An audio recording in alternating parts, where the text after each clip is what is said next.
Pop that up. Take a look in there.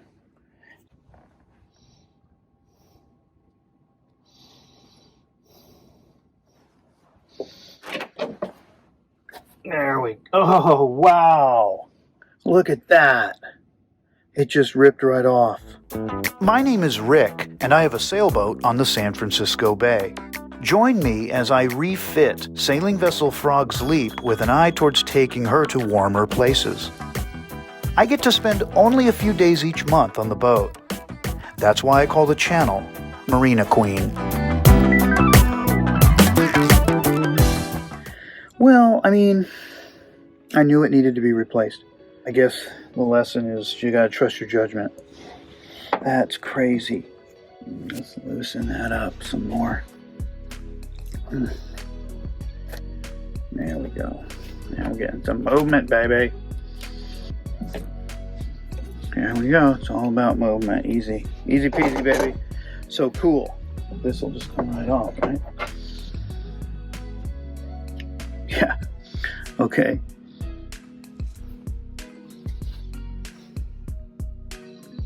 Well, that's what that looks like. Look at that. Whatever was on the inside of that woven fabric, it totally disintegrated.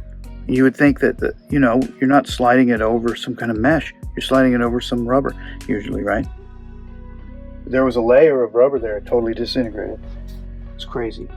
Oh, wow. Look at that. There it is.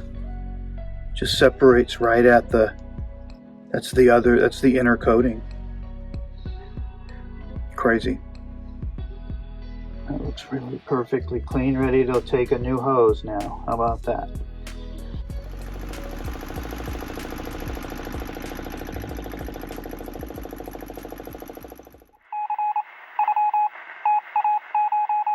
Oi, me hearties. For the greatest bounty, you must subscribe to this channel now. Subscribe now! Well, it's Thursday morning, and it's raining outside, and we're looking at the marina here through the companionway hatch window. Time to get some work done inside today. So Wednesday was day one, and today's day two. I had a successful day yesterday. Did all the engine work that I was hoping to do with the heat sender and the coolant system. And then later in the afternoon, my neighbor, he came by his boat and he said he was going to single-hand this beer can race that the Richmond Yacht Club puts on every Wednesday. And apparently this is the first, yesterday's was the first one of the season, so he was excited to race it.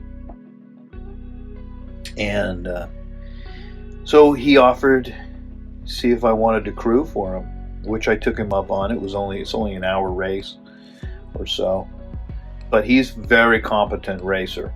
And when you know someone's competent when it's not just that they can control the boat, but they can have a stranger come on the boat and can direct that person so he appears competent. That being me. Nah, Ben's a good guy, and I really enjoyed sailing with him. I'm sure that won't be the last time that I sail with him. So.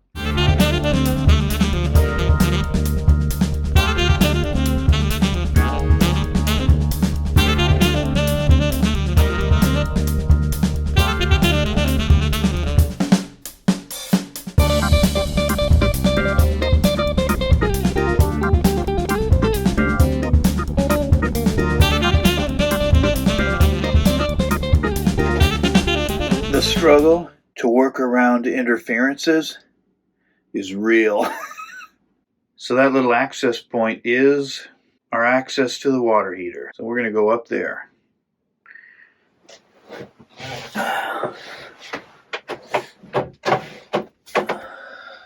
Okie dokie. Let's see.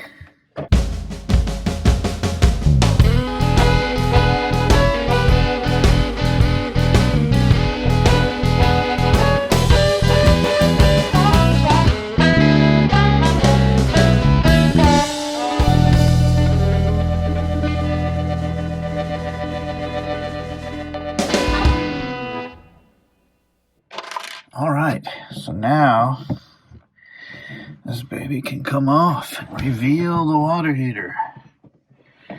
There she is. Let me put these screws somewhere safe. One thing about boats is, well, little people are always trying to find those screws and place them someplace inconvenient.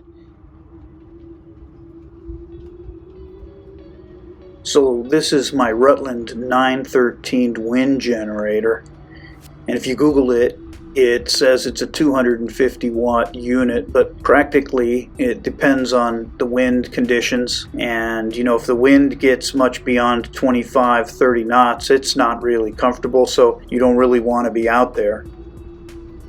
You can look at this chart and see in 20 knot winds you're getting about 6 amps, so about 72 watts. You know, power equals amperage times voltage. So 25 knots of wind, you're looking at 9 amps or 108 watts.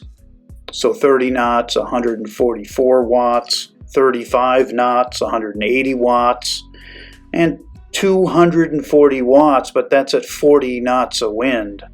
Well, I don't plan to be underway in 40 knots of wind, at least not deliberately. The truth is that this is a pretty old system. It's got a single hybrid charge controller managing the power being generated from the wind generator, as well as a 100 watt solar panel hung on the transom.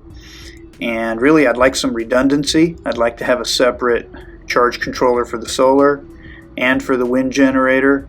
Plus, I'd like to upgrade the charge controller from the older PWM technology to the more modern MPPT technology. So I will probably upgrade these systems eventually. Well, you saw the water heater. We got the cover off. Next thing really is to start disconnecting the water system from that water heater. But before we can do that, we've got to shut the valve off at the tank. So the water tank is just under the V-berth, and the head is just aft of the V-berth. So I thought, well, maybe there would be a valve accessible under the sink in the head. This is what I found. So the elbow is connected to the tank, and the line heads down and aft to the freshwater pump to pressurize the freshwater system. And the two lines to the right, those head up to the sink. Well, I don't see the V-berth this clean and open very often. And that's what it looks like without the cushions. Okay. And this one. The big one. Whoa, those are the two tanks. Those tanks.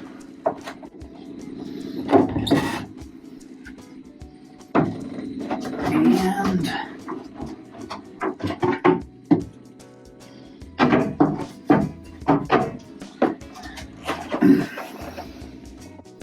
so these are the tanks again, looking aft now.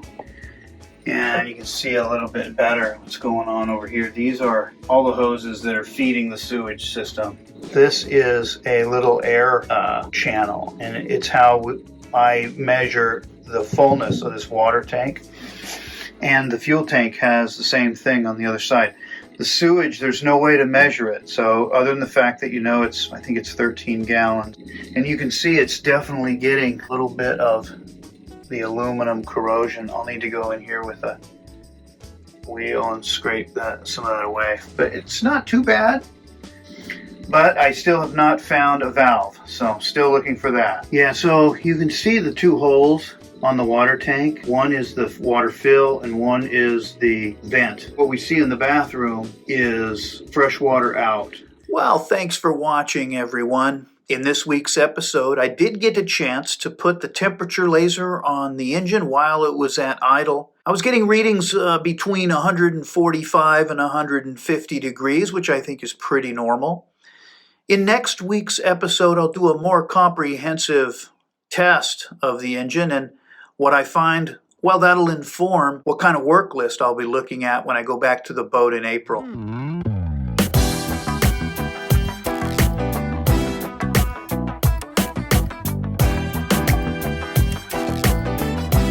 New episode every Sunday. I'm not as pink as you confused I am.